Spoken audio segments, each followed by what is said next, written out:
Hello students, I am Dr. Lalita from Hari Science and Maths Academy. We are discussing the chapter Introduction to Linear Polynomials. Today we are going to cover the exercise 2.5 and exercise 2.6. In exercise 2.5, the concept used is linear relationship. देखो, अभी तक हमने पढ़ा था कि linear polynomial जो है वो क्या होता है, लीनियर इक्वेशन जो है वो क्या होती है, and now we are going to study about the linear relationship. Linear relationship के लिए दो वेरिएबल्स का होना जरूरी है। चाहे मैं मान लेती हूं कि वो दो वेरिएबल्स कौन कौन से हैं, y एंड x।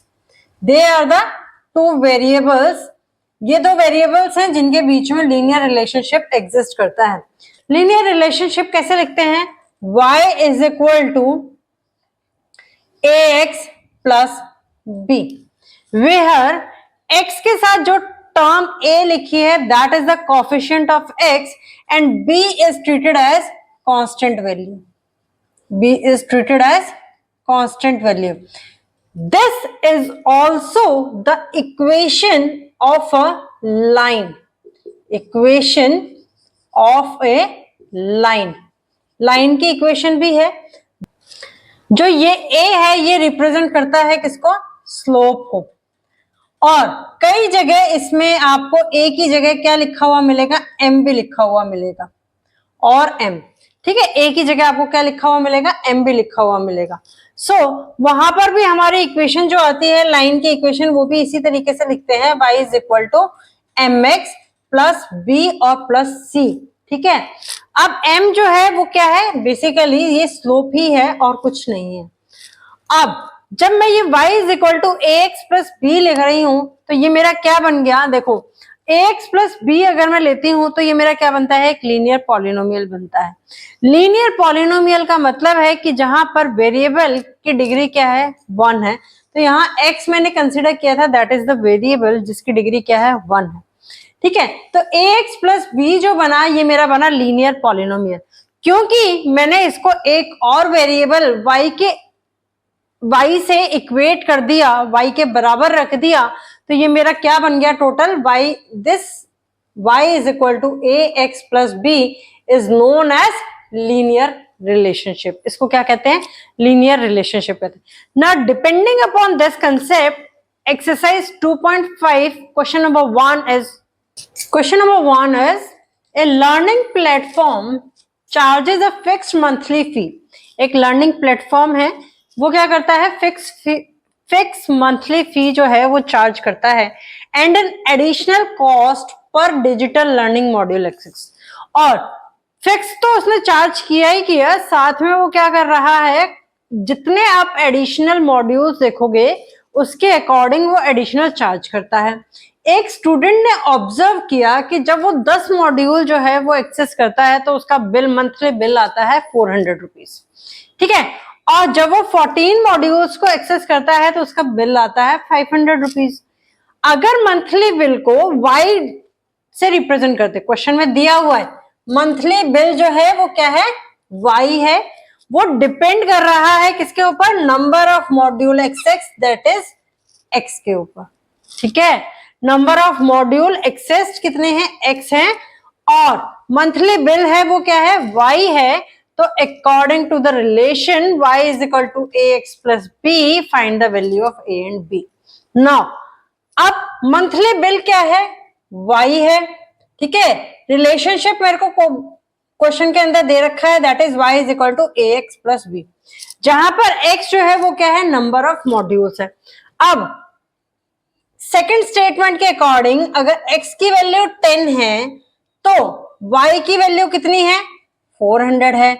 और थर्ड स्टेटमेंट के अकॉर्डिंग x की वैल्यू अगर 14 है तो y की वैल्यू जो है वो कितनी है, 500 है। Put these two value in this equation. So we get 400 is equal to 10a plus b. ये एक इक्वेशन बन गई।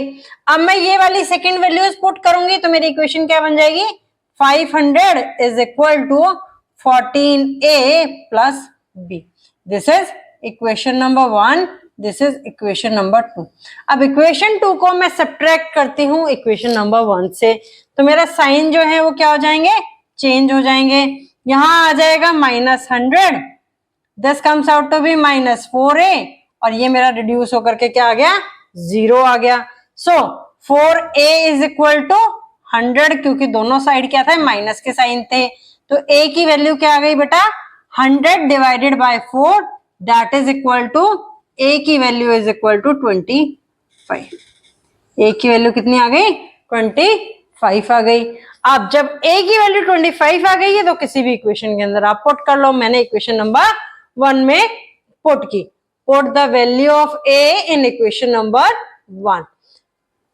1 के अंदर पुट करने से क्या आएगा, 400 is equal to 25 multiply by 10 plus b, so this is 400। अब इसको मैं लेफ्ट हैंड साइड में लेके जाऊंगी तो ये मेरा क्या बन जाएगा, -250, this is equal to b। So subtraction करने से आंसर क्या आ जाएगा, b की वैल्यू आ जाती है 150। सो मेरी इक्वेशन क्या बनती है, y is equal to 25x plus 150, this is the equation. इस इक्वेशन के अकॉर्डिंग जो है वो मॉड्यूल एक्सेस करने पर आपकी ऑटोमेटिकली मंथली फीस जो है वो क्या हो जाती है, कैलकुलेट हो जाती है। In this way you can find the solution of the question. Now moving to the question number 2 of exercise 2.5। Question number 2 is a gym charges a fixed monthly fee. एक जिम जो है वो monthly fee, fix monthly fee जो है वो charge करता है, and an additional cost per hour for using the badminton court. उस जिम के पास बैडमिंटन कोर्ट भी है और बैडमिंटन कोर्ट को यूज करने के लिए वो एक एडिशनल फीस जो है वो चार्ज करता है। A student using the gym observe that when she used the badminton court for 10 hours her bill was 800। एक स्टूडेंट जो जिम में जाता है उसने ऑब्जर्व किया कि जब वो बैडमिंटन का कोर्ट 10 आवर्स के लिए यूज करता है तो उसका बिल आता है ₹800। When she used it for 15 hours, जब वो 15 आवर के लिए उस बैडमिंटन कोर्ट को यूज करती है तो उसका बिल आता है ₹1100। If the monthly bill y, monthly bill क्या है, y है, and depends on the hours of the use of the badminton court. y जो है वो किस पे डिपेंडेंट है, x पे डिपेंडेंट। x क्या है, जो नंबर ऑफ बैडमिंटन कोर्ट में आवर्स आपने स्पेंड किए हैं वो है। Then according to the relation, question में रिलेशन दे रखा है y is equal to ax plus b। Find the value of a and b। जहां पर x जो है वो आवर्स है जो बैडमिंटन कोर्ट को आपने यूज किया, y जो है वो आपका मंथली बिल है। Now according to the statement second, अगर x की वैल्यू 10 है तो y की वैल्यू कितनी है, 800 रुपीज है, ठीक है। अगर x की वैल्यू 15 है तो y की वैल्यू जो है वो कितनी है, 1100 रुपीज है। सो इन दोनों वैल्यूज को इस इक्वेशन में पुट करते हैं, तो पुट करने से क्या आएगा, 800 is equal to 10a plus b। This is equation number 1। Second is 1100 is equal to 15a plus b. This is equation number 2. Now subtract the equation number 2 from 1. So this is reduced to 0. Now 1100 में से 800 minus करेंगे तो आपका आएगा 300। 1100 बड़ा है और उसका साइन है नेगेटिव। सिमिलरली 15 में से 10 माइनस करेंगे तो आंसर आएगा 5a, और यहाँ पर 15 का साइन बड़ा है तो ये आ गया -5। सो a की वैल्यू क्या आ गई, यहाँ से 300 divided by 5। So from here a comes out to be 60। a की वैल्यू कितनी आ गई आपकी, 60। नाउ अब इस a की वैल्यू को मैं किसी भी इक्वेशन में पुट कर सकती हूँ, इक्वेशन नंबर 1 में चाहे इक्वेशन नंबर 2 में। मैंने इक्वेशन नंबर 1 में पुट की तो ये आ गया 800 is equal to 10 multiply by 60 plus b। अब इसको मैं लेफ्ट हैंड साइड में लेके जाऊंगी तो ये मेरा क्या हो जाएगा, 800 minus 600 is equal to b। So b की वैल्यू कितनी आती है, यहाँ से 200 आती है। सो ये मेरी वैल्यूज आ गई। और इक्वेशन अगर लिखनी हो तो इक्वेशन आपकी क्या आ जाएगी, y is equal to a की वैल्यू क्या है 60x प्लस 200। ये आपका वो लीनियर रिलेशनशिप आ गया जिससे आपका बिल, मंथली बिल जो है वो कैलकुलेट होता है depending upon the number of hours used in the bed, used by the student in the badminton court. ठीक है, ये लीनियर रिलेशनशिप है। Now, in this way, you can find the solution. Now, the last question of exercise 2.5 is, consider the relationship between temperature measured in degree Celsius and degree Fahrenheit, which is given by, अब relationship दे रखा है temperature का। Temperature जो है कौन कौन से इसने कंसिडर किए हैं उसकी units, degree Celsius and degree Fahrenheit. Degree का sign C is read as Celsius, तो degree Celsius, this is degree, F is read as Fahrenheit, तो दिस इज डिग्री फ़ारेनहाइट। इनके बीच में रिलेशनशिप इसने क्या दे रखा है, degree Celsius is equal to A constant है, डिग्री फ़ारेनहाइट प्लस B। ठीक है, find A and B, A और B की वैल्यू जो है वो आपको फाइंड आउट करनी है। दे क्या रखा है, ice melts at 0 degree Celsius and 32 degree Fahrenheit. Ice जो है वो मेल्ट करती है कब, डिग्री सेल्सियस जो है वो क्या है 0 डिग्री सेल्सियस है, तो उस टाइम पे डिग्री फ़ारेनहाइट की वैल्यू जो है वो कितनी है 32 है। जब डिग्री सेल्सियस की वैल्यू 0 है देन उस टाइम पे डिग्री फ़ारेनहाइट की वैल्यू क्या है 32 है, क्योंकि आइस जो है वो मेल्ट कर रही है किस किस पर, 0 डिग्री सेल्सियस पर और 32 डिग्री फ़ारेनहाइट पर। Now and the second relationship is water boils at 100 degree Celsius. जब डिग्री सेल्सियस की वैल्यू 100 है उस टाइम पर डिग्री फ़ारेनहाइट की वैल्यू कितनी है 212 है। डिग्री फ़ारेनहाइट की वैल्यू कितनी है 212 है। सो ये दोनों वैल्यूज को यूज करके मैं इस इक्वेशन में पुट करती हूँ।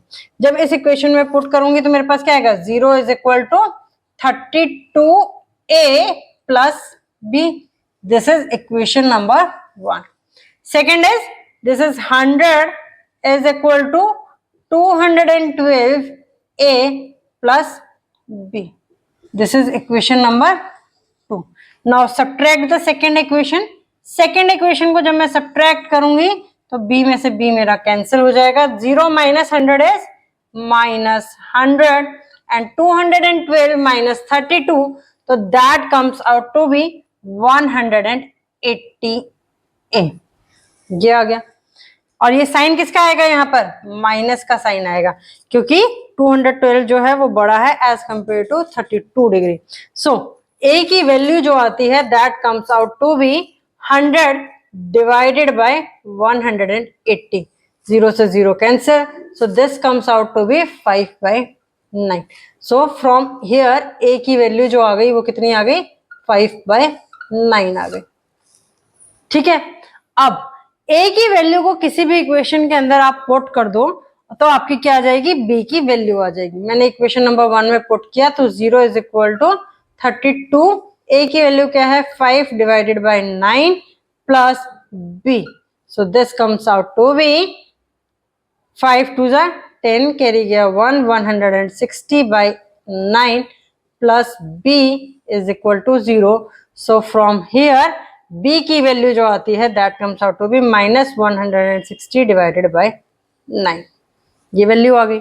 अब डिग्री सेल्सियस और डिग्री फ़ारेनहाइट वाले फॉर्मूले में इस वैल्यू को पुट करते हैं तो ये आता है degree Celsius is equal to a की वैल्यू क्या थी 5/9 थी, डिग्री फ़ारेनहाइट b की वैल्यू कितनी थी माइनस 160/9। मैडम ऐसा तो हमने कोई रिलेशन पढ़ा नहीं है, नहीं पढ़ा होगा। अब 5/9 जो है वो मैं दोनों साइड से कॉमन ले लेती हूँ तो मेरा क्या आ जाएगा डिग्री फ़ारेनहाइट माइनस 32, ये तो पढ़ा है, ये रिलेशनशिप तो पढ़ा होगा। Degree Celsius is equal to 5/9 of degree Fahrenheit minus 32. So this is the relationship between degree Celsius and degree Fahrenheit. In this way you can find the solution of the question.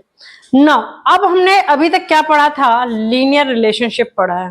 ठीक है, linear relationship के basis पे हमने question solve किए। But जब इस linear relationship को हम ग्राफ पेपर पे ड्रॉ करते हैं, so that is known as visualization. उसको क्या कहते हैं? विजुअलाइजेशन, उसे कहते हैं विजुअलाइजेशन। सो अब हम इस लीनियर रिलेशनशिप को विजुअलाइज करेंगे कि ये ग्राफ पेपर पर ड्रॉ करने पर कैसा दिखता है। Now depending upon that there is one exercise in Ganit Manjari, that is exercise 2.6. So now we are going to discuss about the exercise 2.6. There is only one question and some parts are given in that question. So the question number 1 of Ganit Manjari exercise 2.6 is draw the graphs of the following sets of lines. आपको क्या दे रखी है? Sets of lines दे रखी है, means एक part के अंदर बहुत सारी लाइन की इक्वेशंस दे रखी हैं। In each case reflect on the role of A and B. हर एक केस में आपको A और B का रोल क्या है वो बताना। So फर्स्ट पार्ट से हम स्टार्ट करते हैं। आप ग्राफ पेपर पे इस तरीके से ड्रॉ करेंगे। ये क्या है? आपका Cartesian coordinate system, 2D Cartesian coordinate system, ठीक है, जो हमने चैप्टर नंबर 1 के अंदर डिस्कस किया था। नाउ अब सबसे पहला क्या है मेरे पास? y is equal to 4x। First part में क्या है? y is equal to 4x। एक टेबल जो है वो आप फॉर्म करेंगे। टेबल फॉर्म करेंगे तो क्या आएगा? एक साइड लिखेंगे x की वैल्यू, एक साइड लिखेंगे y की वैल्यू। x की वैल्यू 0 है, y की वैल्यू क्या होगी? 0 होगी। x की वैल्यू 1 है, y की वैल्यू क्या होगी? 4 होगी। x की वैल्यू 2 है तो y की वैल्यू क्या होगी? 8 होगी। ठीक है, सो अब पॉइंट्स को लोकेट करना है। जब x की वैल्यू 0 थी तो y की वैल्यू क्या थी? 0 थी। x की वैल्यू 1 है तो y की वैल्यू क्या है? x की वैल्यू 1 है तो y की वैल्यू कितनी है? 4 है। x की वैल्यू 2 है तो देखो यहां मेरे पास बोर्ड पर ज्यादा स्पेस नहीं है इसलिए मैंने यहां पर 6 तक ही लिया है। बट आप क्या करोगे? ग्राफ पेपर पे ड्रॉ करोगे तो आपके पास ब्लॉक्स जो है वो बहुत ज्यादा होंगे, तो आप क्या कर सकते हो? वहां पर 8 की मार्किंग जो है वो बहुत अच्छे से कर सकते हो। तो 2 पर आप मार्क कर लेना 8 वैल्यू। तो 8 वैल्यू कहाँ आएगी आपकी?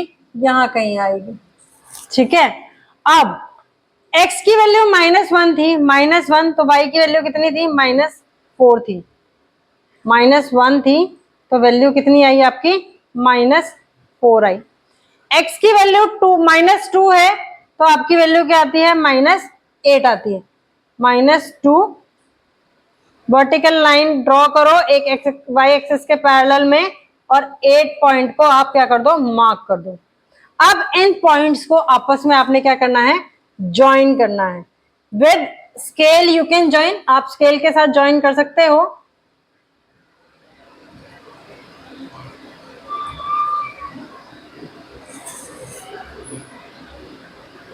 सिमिलरली नेगेटिव साइड में भी आप ज्वाइन करेंगे, स्केल के साथ ही ज्वाइन करना है।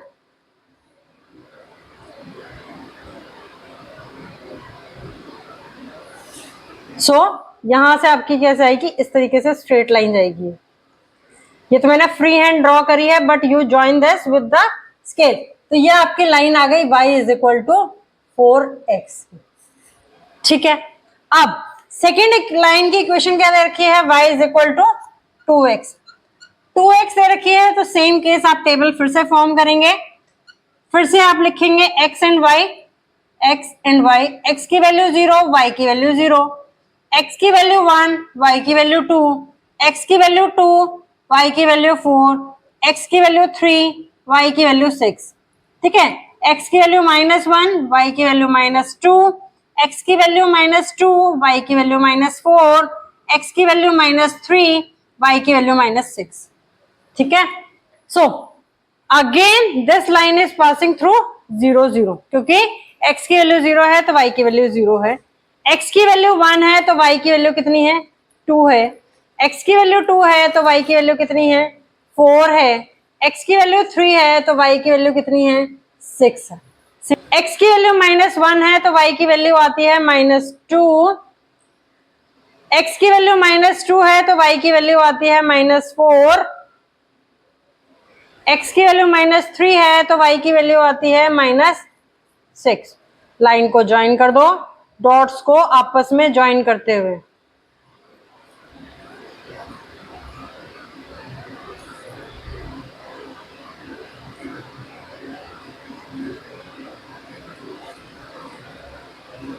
This is the equation of y is equal to 2x। Similarly y is equal to x के लिए जब आप बनाएंगे तो x की वैल्यू 1 है तो y की वैल्यू 1, x की वैल्यू 2 है तो y की वैल्यू 2, x की वैल्यू 3 है तो y की वैल्यू 3, x की वैल्यू 4 है तो y की वैल्यू क्या आएगी, 4 आएगी। -1 है तो -1, x की वैल्यू -2 है तो y की वैल्यू भी -2 आएगी, -3 है तो y की वैल्यू भी क्या आएगी, -3 आएगी, एंड सो ऑन। इसको ज्वाइन करते हुए जब आप लाइन ड्रॉ करेंगे तो आपकी लाइन जो है वो किस तरीके की आती है, इस तरीके की आएगी। ठीक है, this is y is equal to x। अब यहां पर b जो था वो क्या था, 0 था। a की वैल्यू आपकी वेरी कर रही थी क्योंकि इस इक्वेशन को आपको कंपेयर करना है किसके साथ, y is equal to ax plus b के साथ। y is equal to ax plus b। अब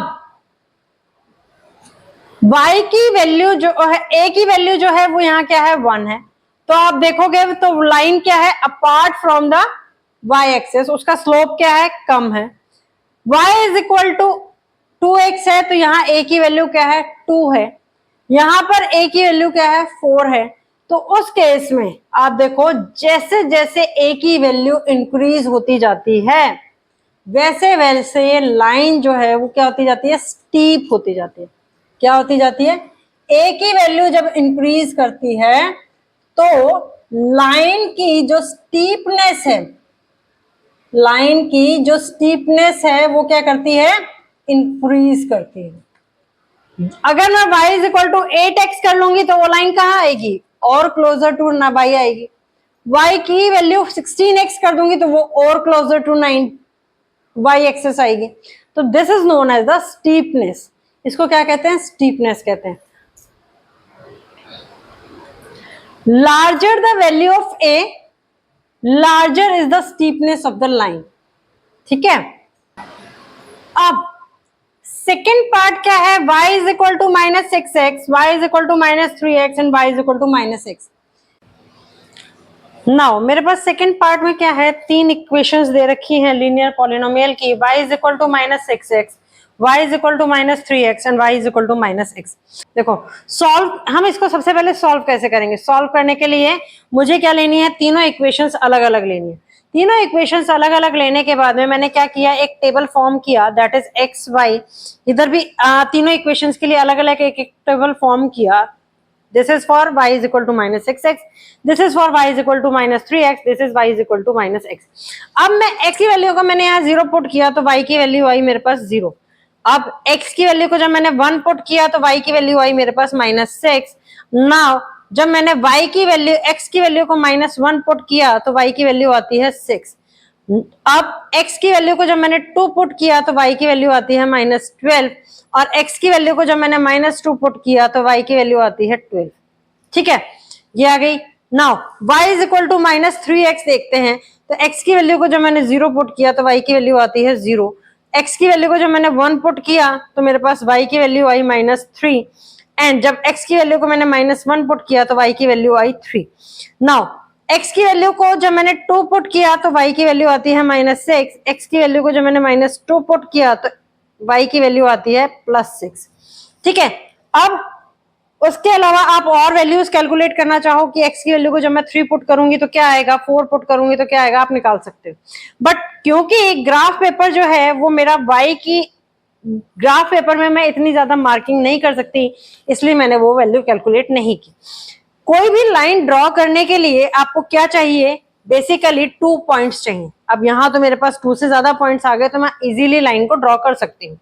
नाउ जब y is equal to -x है तो जब x की वैल्यू को मैंने 0 पुट किया तो y की वैल्यू आती है -0, x की वैल्यू को 1 पुट किया तो y की वैल्यू आती है -1, और जब x की वैल्यू को -1 पुट किया तो y की वैल्यू आती है 1। जब x की वैल्यू को मैं 2 पुट करती हूँ तो y की वैल्यू आती है -2। x की वैल्यू को जब मैंने -2 पुट किया तो y की वैल्यू आ गई 2। अब इसमें क्योंकि मैं 3 को रिप्रेजेंट कर सकती हूँ तो इसीलिए मैंने 3 भी कैलकुलेट कर लिया। 3 पुट किया तो y की वैल्यू आई -3 और जब -3 पुट किया तो y की वैल्यू आई 3। नाउ अब ये क्या है, मेरे पास एक ग्राफ पेपर है। ग्राफ पेपर के अंदर इक्वल स्क्वायर्स जो हैं वो बॉक्सेस आपको दिख रहे होंगे। इसके ऊपर मैंने एक्स एक्सिस ड्रॉ कर ली। ये है मेरी एक्स डैश एक्सिस जिसके ऊपर मैंने इक्वल लेबलिंग की है। ये है वाई और वाई डैश एक्सिस। सबसे पहले मैं ड्रॉ करती हूँ जब मेरा x is equal y is equal to -6x की लाइन। जब x की वैल्यू 0 है तो y की वैल्यू क्या है, 0 है। जब x की वैल्यू 1 है पॉजिटिव 1 है तो y की वैल्यू कितनी आती है, -6 आती है। दिस इज द लाइन, ठीक है। अब जब x की वैल्यू 2 थी तो y की वैल्यू कितनी थी, -12 थी। सो -12 की मार्किंग मेरी कहां चली गई, ये चली गई। देखो मार्किंग हो सकता है आपको नहीं भी दिख रही होंगी, मैं दिखा देती हूँ। This is the -12। सो यहाँ पर मैंने ये एक सर्कल बना दिया इस तरीके से, अब शायद आपको विजिबल होगा। यहाँ पर मैंने एक ये सर्कल बना दिया, this is point this. Now अगर मैं अब देखती हूं तो यहां पर जब x की वैल्यू -1 थी, यानी -1 थी, तो y की वैल्यू जो थी वो क्या थी, मेरे पास 6 वैल्यू थी। ये आ गया मेरे पास 6 का पॉइंट। नाउ जब x की वैल्यू मेरे पास क्या थी, -2 थी, तो y की वैल्यू क्या थी मेरे पास, +12 थी। तो ये आ गए मेरे पास लाइन। अब मेरे पास जब इतने सारे पॉइंट्स अवेलेबल हैं तो मैं क्या कर सकती हूँ, इसको लाइन को ड्रॉ कर सकती हूँ। अब ये दो लाइन पॉइंट्स जो हैं वो ज्वाइन कर दो, this point and this point, this. इस तरीके से फिर उसके बाद -6 पॉइंट को 0 पॉइंट के साथ, 6 पॉइंट को 0 पॉइंट के साथ हमने ज्वाइन कर दिया। 0 पॉइंट को अब फिर से -6 0 पॉइंट के साथ, 0 -6 पॉइंट के साथ, तो ये मेरे पास आ गया 0 -6। नाउ -6 वाले को अब मैं ज्वाइन करती हूँ इस पॉइंट के साथ। ये वाली मेरी लाइन जो है, ये मेरे पास लाइन आ गई किसकी, y is equal to -6x की। तो इस पॉइंट के कोऑर्डिनेट्स अगर आप लिखेंगे तो इस पॉइंट के कोऑर्डिनेट्स क्या हो गए, x की वैल्यू क्या थी, 1 थी, y की वैल्यू क्या थी, -6 थी। इस पॉइंट के कोऑर्डिनेट लिखेंगे तो x की वैल्यू क्या थी, 1 थी, x की वैल्यू क्या थी, 2 थी, और y की वैल्यू -12 थी। सिमिलरली जब इस पॉइंट के पॉइंट्स लिखेंगे तो x की वैल्यू क्या थी, -1 थी, y की वैल्यू क्या थी, 6 थी। यहाँ पर जब x की वैल्यू मेरे पास क्या थी, -2 थी, तो y की वैल्यू क्या आई, 12 आ गई। ये आ गया y is equal to -6x की लाइन। अब बात करते हैं y is equal to -3x की लाइन की। जब x की वैल्यू 0 है तो y की वैल्यू क्या है, 0 है। x की वैल्यू जब 1 है तो y की वैल्यू क्या है, -3 है। सो दिस इज द पॉइंट, ये पॉइंट आ गया। जब x की वैल्यू 2 है तो y की वैल्यू कितनी आ रही है, -6 आ रही। This is the point -6। अब x की वैल्यू को जब मैं 3 पुट करूंगी, यहां पर मैंने x की वैल्यू को जब 3 पुट किया तो y की वैल्यू कितनी आ गई, -9 आ गई। जब मैंने -3 पुट किया तो यहाँ y की वैल्यू कितनी आ गई, 9 आ गई। जब x की वैल्यू को मैंने 3 पुट किया तो y की वैल्यू कितनी आ गई मेरे पास, -9 आ गई। सो this is the point. Similar way में जब x की वैल्यू को -1 पुट किया तो y की वैल्यू कितनी आती है, 3 आती है। जब x की वैल्यू को मैंने -2 पुट किया तो मेरे पास y की वैल्यू जो आती है वो कितनी आती है, 6 आती है। ये आ गया। जब x की वैल्यू को मैंने -3 पुट किया तो y की वैल्यू कितनी आ गई मेरे पास, 9 आ गई। अब क्योंकि ये मेरे पास पॉइंट्स आ गए हैं तो मैं इससे क्या कर सकती हूँ, लाइन को ड्रॉ कर सकती हूँ। अब लाइन ड्रॉ करने के लिए मुझे क्या करना है, इन सारे पॉइंट्स को आपस में ज्वाइन करना है। तो लाइन को ड्रॉ किया, इस पॉइंट को ज्वाइन किया, इसको भी ज्वाइन कर दिया, 0 के साथ ज्वाइन किया, फिर 3 के साथ ज्वाइन कर दिया, and this is again I am joining. ये आ गई मेरे पास लाइन। तो ये वाली लाइन जो आती है ये मेरे पास किसकी आती है, y is equal to -3x की लाइन आ गई।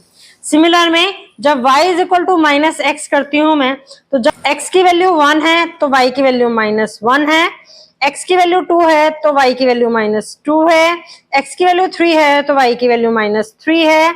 सिमिलर वे में x की वैल्यू जब -1 है तो y की वैल्यू 1 है, ये -2 है तो ये 2 आएगी। जब x की वैल्यू -3 है तो ये 3 आएगी। ठीक है, इस तरीके से लाइन आएगी। सो यहाँ पर मैंने इसको ज्वाइन किया।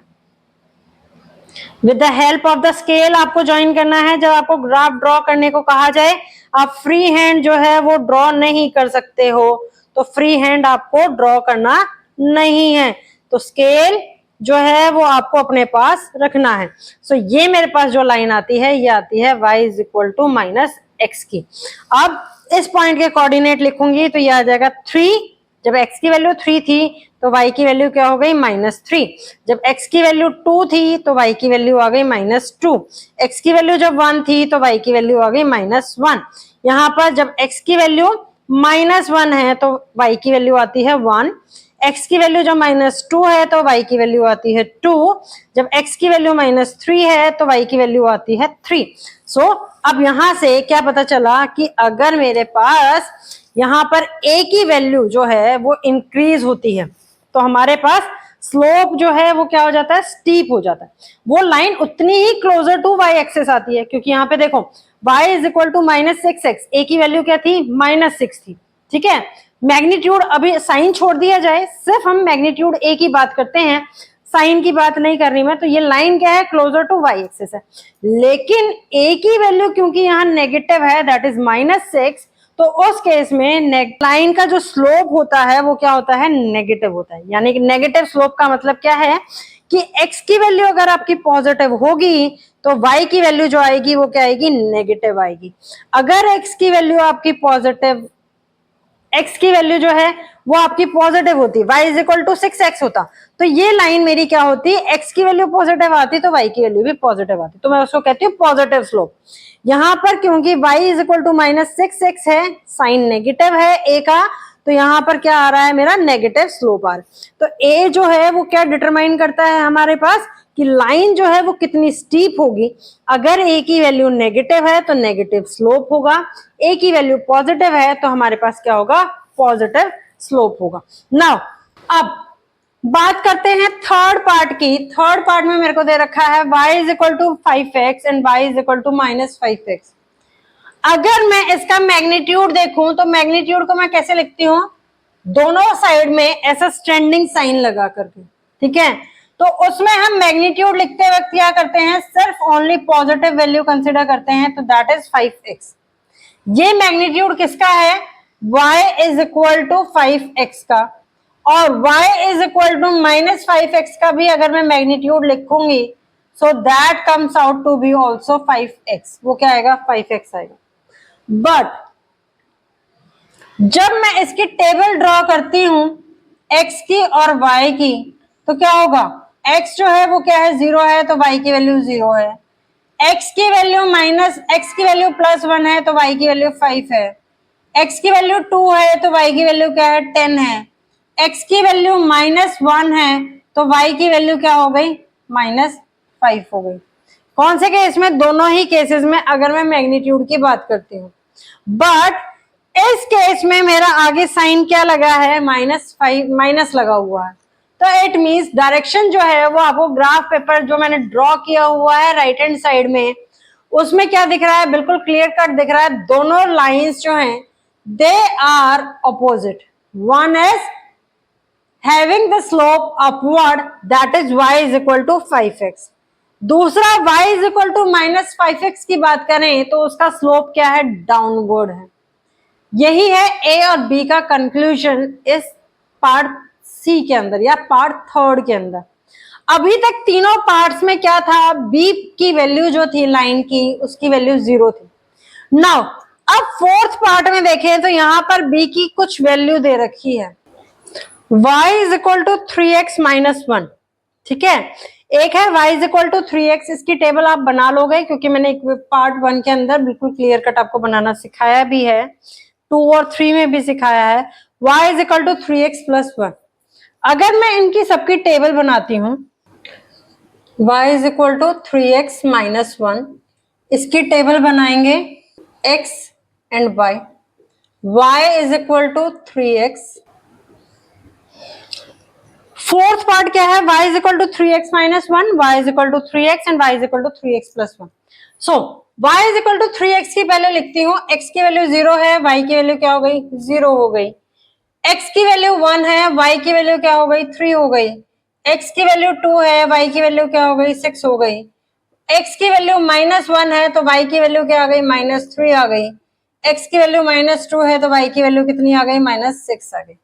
ठीक है, ये वाली line y is equal to 3x जो है वो आपको ग्राफ पेपर में शो हो रहा है कि कहां से पास हो रही है, 0 0 यानी ओरिजिन से पास हो रही है। अब है y is equal to 3x - 1, a की वैल्यू तीनों इक्वेशंस में क्या है, सेम है, ओनली b की वैल्यू वेरी कर रही है। यहां b की वैल्यू 0 थी, इसका मतलब ये लाइन जो थी ये मेरी ओरिजिन से पास हो रही। अब x की वैल्यू 0 है तो y की वैल्यू क्या होगी, -1 होगी। इट मींस लाइन जो है वो अब 0 से पास नहीं हो रही। अब x की वैल्यू 1 है तो y की वैल्यू क्या आ गई, 2 आ गई। x की वैल्यू 2 है तो y की वैल्यू कितनी आ गई, 5 आ गई। ठीक है, नाउ x की वैल्यू -1 है तो वैल्यू आ गई -4, x की वैल्यू -2 है तो वैल्यू आ गया -7। तो लाइन जो है वो मेरी क्या हो गई, डाउनवर्ड शिफ्ट हो गई। कब, जब b की वैल्यू क्या थी, नेगेटिव थी। अब बात आती है b की वैल्यू जब पॉजिटिव थी। x की वैल्यू 0 है तो y की वैल्यू क्या आ गई, 1 आ गई। x की वैल्यू 1 है तो y की वैल्यू 4 हो गई। x की वैल्यू 2 है तो y की वैल्यू 7 हो गया। x की वैल्यू -1 है तो y की वैल्यू क्या हो गई, -2 हो गई। x की वैल्यू -2 है तो y की वैल्यू जो है वो कितनी हो गई, -5 हो गई। x की वैल्यू -3 है तो y की वैल्यू कितनी आ जाएगी, -8 आ जाएगी। अब देखोगे तो इस केस में क्या हुआ, इस वाली लाइन से आपकी ये लाइन कहां शिफ्ट हो गई, अपवर्ड शिफ्ट हो गई। इसका मतलब क्या हुआ कि अगर आपके पास इक्वेशन क्या है, लीनियर रिलेशनशिप क्या है, y is equal to ax plus b है। इस b की वैल्यू 0 है तो लाइन जो है वो ओरिजिन से पास होती है। इस b की वैल्यू पॉजिटिव है तो लाइन जो है वो अपवर्ड शिफ्ट हो जाती है। b की वैल्यू नेगेटिव है तो लाइन जो है वो डाउनवर्ड शिफ्ट हो जाती है। This is the conclusion from of a and b from the set of line given in part 4. Now part 5 जो है वो आपके लिए होमवर्क है, वो आप खुद से करेंगे। स्टिल जो है आपको कोई प्रॉब्लम आती है तो you can post your query. This is all about the exercise 2.5 and 2.6. Still, if you are facing any difficulty in any of the question, you can post your query in the comment box. Depending upon the concept which we discussed so far in chapter number 2, one more exercise is there in Ganit Manjari, that is end of chapter exercise. You can solve that exercise by yourself, and in that exercise if you are facing any problem, you can post the question number in the comment box. Tomorrow I will meet you with a new topic. Till then, please like, share and subscribe the channel for the video notification. Your one share means a lot for the channel. Thank you.